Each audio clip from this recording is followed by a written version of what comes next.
I'm out here at my place today, going to talk to you about use of chemicals around the water on your own property. I hope you'll watch this video and take it to heart and maybe make a few changes in what you've been doing, or maybe you've been doing all these things all along and that's just great. But I just wanted to point it out for those that may not be doing it, that there are other ways to ensure that our water quality around our water is maintained, and that we have it for our future generations, like my grandchildren and yours, when they're growing up, that the water is clean and you can swim in it, you can catch fish in it, and you can enjoy it. So this is my property here, and one of the things to note here is myself, my neighbors, all the way down this canal, we do not mow down to the water's edge. The grass gets long, we take a weed eater and whack it off a little bit shorter, but we want to leave the taller grass and stuff so that it creates like a filter before anything gets to the water. We'll pull invasive weeds and stuff between this line and the water to keep those out of there. But other than that, we don't do much along the water's edge. As you can see, our grass is turning a little bit brown. It's the end of May. It's going to get real brown because we don't water it either. You don't put fertilizer on yards or around flower beds and stuff that are down by the water, because it can run into the water itself. Although most fertilizers don't have phosphorus included in them, they do have nitrogen and potassium. So we don't fertilize, we don't water, we don't use weed and feed, and we don't use chemicals down on the front part of our properties within 200 foot of the water, if you can prevent it.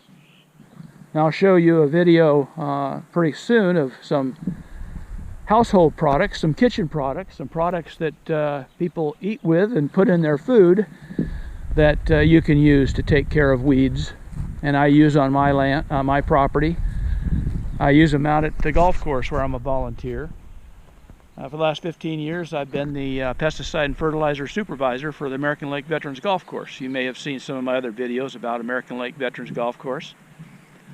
I've reduced the use of chemicals out there by over 30% in the last 15 years.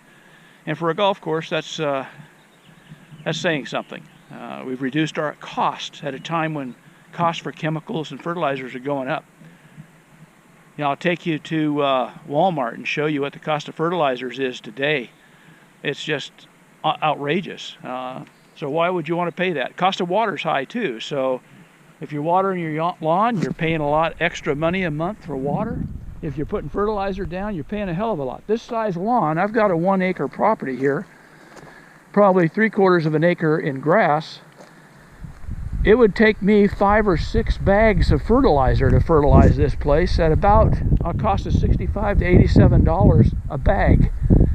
That's a lot of money I'm saving. And I'm also helping the environment by not putting it down. And yes, my lawn is not manicured, okay? It's not going to be green year round. But it goes dormant in the summer if you don't water it, and it comes back in the fall, and it stays lush and green all winter and all the way up till now, which is the end of May.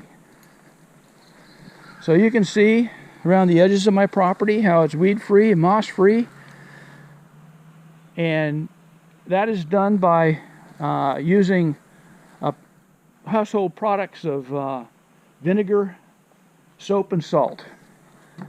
And there's a video that I'll show you at the end of this presentation that shows you how to mix it, how to apply it, and what to check for. We use plants. Now, we don't water our plants, except for my wife's Akevia. We do have a soaker hose that goes there, and we water them about once every 3 weeks for about 15 to 20 minutes.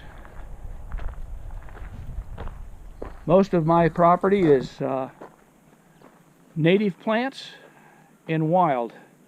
When weeds get long and high, I pull them, lay them down, let them dry out, and then I put them on my fire and burn them up in the fall. You can see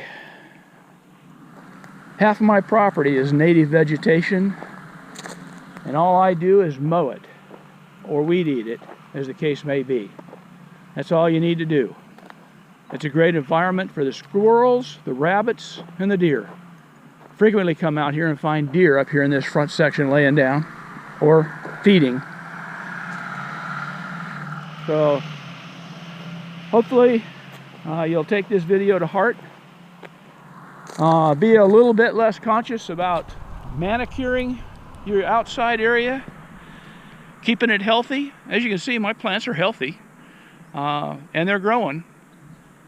Now when you plant new plants, you're going to have to water them a little bit to get them growing, but once their root system gets in there, if they're native plants, they don't need additional water.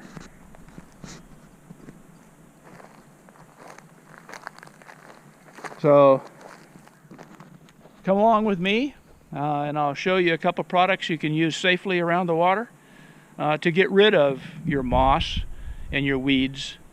So thank you for listening, and look forward to hearing from you. Give me a thumbs up if you like this video, or if you'd like more of them like this, so that we can put those together for you. Have a good day.